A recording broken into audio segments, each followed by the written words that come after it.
நீங்கள் பார்க்குற ஆல்டோ 800 வந்து 2015 3 ஓனருங்க. 83,000 கிலோமீட்டர் ஓடி இருக்குது. இன்சூரன்ஸு மட்டும் இல்லை. வண்டி நல்லாயிருக்கும், ரீப்ளேஸ்மெண்ட் ஆகாத வண்டி.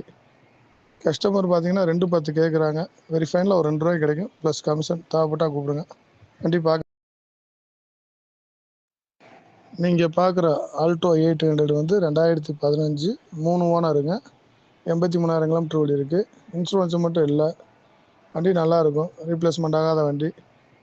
கஸ்டமர் பார்த்தீங்கன்னா 210 கேட்குறாங்க. வெரி ஃபைனில் ஒரு ₹2 கிடைக்கும், ப்ளஸ் கமிஷன். தேவைப்பட்டால் கூப்பிடுங்க. வண்டி பார்க்க நீங்கள் பார்க்குற ஆல்டோ 800 வந்து 2015 3 ஓனருங்க. 83,000 கிலோமீட்டர் ஓடி இருக்குது. இன்சூரன்ஸு மட்டும் இல்லை. வண்டி நல்லாயிருக்கும், ரீப்ளேஸ்மெண்ட் ஆகாத வண்டி. கஸ்டமர் பார்த்தீங்கன்னா 210 கேட்குறாங்க. வெரி ஃபைனில் ஒரு ₹2 கிடைக்கும், ப்ளஸ் கமிஷன். தேவைப்பட்டால் கூப்பிடுங்க. வண்டி பார்க்க